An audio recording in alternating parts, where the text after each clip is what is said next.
ఆదిలాబాద్ జిల్లా బోధు నియోజకవర్గం ఇచ్చోడ మండలం ధర్మపురి గ్రామానికి చెందిన సుమారు 400 మంది టీఆర్ఎస్ పార్టీలో చేరారు. గ్రామంలో గతంలో చేపట్టిన అభివృద్ధి కార్యక్రమాలను గుర్తు చేసుకుంటూ గ్రామ పెద్దలు, యువకులు, కార్యకర్తలు పార్టీలో చేరినట్లు తెలిపారు. కార్యక్రమంలో కొత్తగా చేరిన వారికి పార్టీ కండువాలు కప్పి స్వాగతం పలికారు.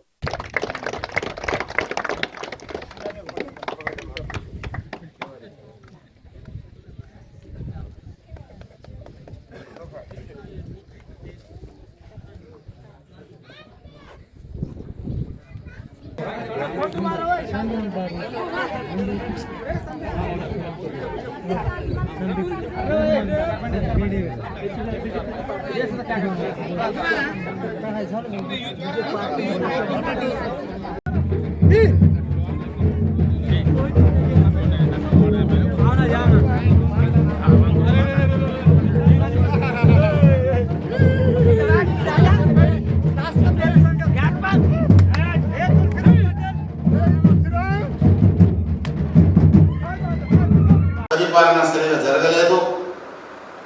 ఎమ్మెల్యేలు సీఎం గారిని కలవాలంటే కూడా కలిసే సమయం ఇవ్వలేదు, కలవడానికి టైం ఇవ్వలేదు. ఎప్పుడు కలిసినా చూద్దాం చేద్దాం తప్ప ఏమి జరగలేదు.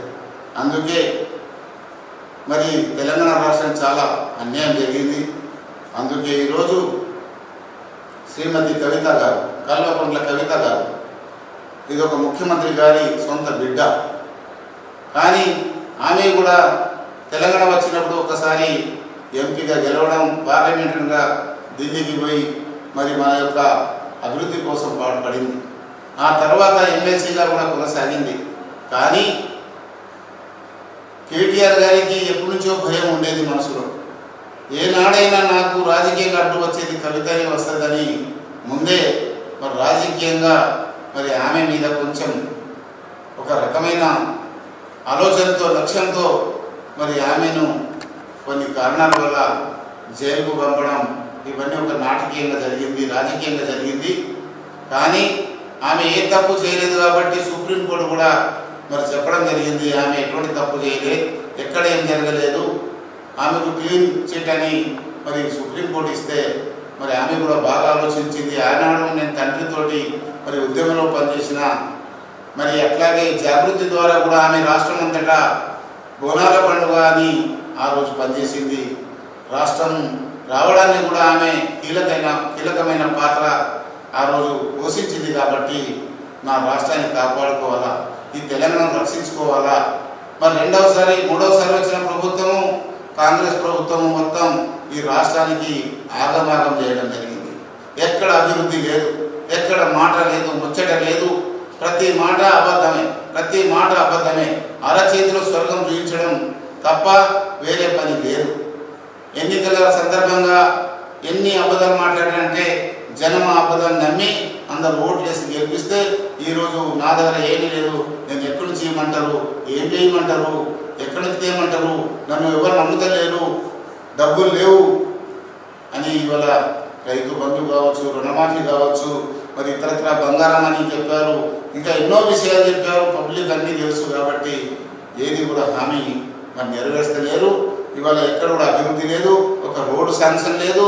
మా హయాంలోనే జరిగిన రోడ్లు, శాంక్షన్ అయిన రోడ్లు మాత్రమే ఇప్పుడు కొబ్బరికాయలు కొట్టినోడు తప్ప కొత్తగా ఒక రోడ్డు కూడా ఏ ఎమ్మెల్యే కూడా తెచ్చి మరి ఇవ్వలేదు.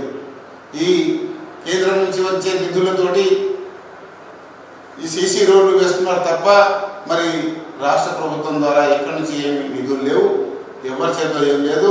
గట్టిగా ఆయారాం గయారాం లెక్కనే దిగుతున్నారు తప్ప ఏమి చేయడం లేదు. కాబట్టి ఈరోజు బోధ నియోజకవర్గంలో మేము టీఆర్ఎస్ పార్టీ, తెలంగాణ రక్షణ సేన పార్టీ, కవిత ఏ ఆలోచనతో, ఏ లక్ష్యంతో ఈ పార్టీని తీసుకొచ్చిందో ఆ ఆలోచనతో, ఆ లక్ష్యంతో మేము ఇవాళ ప్రజలు పోతున్నాం.